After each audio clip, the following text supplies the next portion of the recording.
the first, after the Washington Post, to report on the details of this book. You've actually read the book, but stand by for a moment because the president is speaking on this issue in the East Room. He's part of the resistance within the Trump administration. This is what we have to deal with.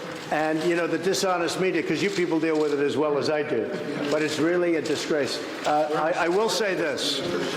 Nobody has done what this administration's done in terms of getting things passed and getting things through. An article was just printed, just came out a few minutes ago. Trump breaks the record for budget gridlock wins, scores big win. So for 20 years, it's a 20-year record. For 20-year record, they call it the fouled up budget gridlock, and scores big win. Here's your thing. So this just came out. So in 20 years, it hasn't been like it is now. We broke it.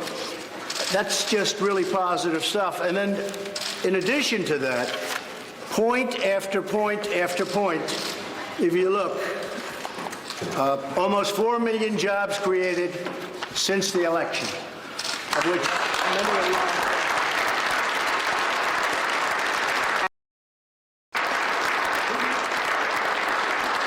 are Americans now employed than ever recorded in our history. So we have more people working today than at any point ever in our history. We've created 400,000 manufacturing jobs. Manufacturing jobs are growing at the fastest pace in more than 30 years.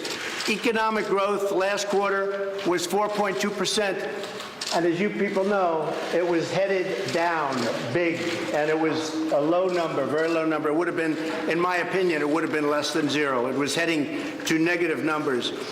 New employment claims recently hit think of that, the unemployment picture in the country is the best it's been in 49 years. African-American unemployment lowest in the history of our country. Asian American unemployment lowest in the history of our country. Hispanic American unemployment lowest in the history of our country. I mean, I'm just looking at these, just point after point. Under my administration, veterans unemployment reached its lowest in many, many years. Let's see, almost 3.9 million Americans have been lifted off food stamps just since my election. Then you go into all of the benefits that we got from the tax cuts. All of you people benefited tremendously from the tax cuts. Thank you, sir. You go into regulation cuts. You go into right to try. Right to try is where you have the right, if a person's terminally ill, you have a right to go and try and see whether or not a drug that's not approved yet can be used and utilized. They didn't allow that. Point after point, getting rid of the individual mandate, the most unpopular thing there is in Obamacare, coming up with new health care plans. We've never had a period, even if you look at the Olympics, the World Cup, you just saw them, they were in my office, got the World Cup. Nobody has, and we have started the wall. Nobody has ever done in less than a 2-year period what we've done. So when you tell me about some anonymous source within the administration, probably who's failing and probably here for all the wrong reasons, no. And the New York Times is failing. If I weren't here, I believe the New York Times probably wouldn't even exist. And someday,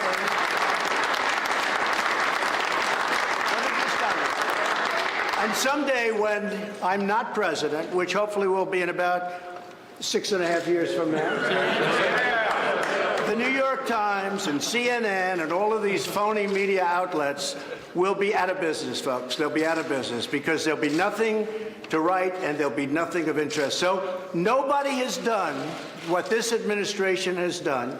And I agree, it's different from an agenda which is much different than ours, and it's certainly not your agenda, that I can tell you. Thank you. It's about open borders. It's about letting people flee into our country. It's about a disaster and crime for our country. So they don't like Donald Trump, and I don't like them because they're very dishonest people. Remember this also about the New York Times. When I won, they were forced to apologize to their subscribers. They wrote a letter of apology. It was the first time anybody's ever done it because They covered the election incorrectly. So if the failing New York Times has an anonymous editorial, can you believe it? Anonymous, meaning gutless, a gutless editorial. We're doing a great job. The poll numbers are through the roof. Our poll numbers are great. And guess what? Nobody is going to come close to beating me in 2020 because of what we've done. We've done more than anybody thought possible in, it's not even 2 years. So thank you very much. Appreciate it.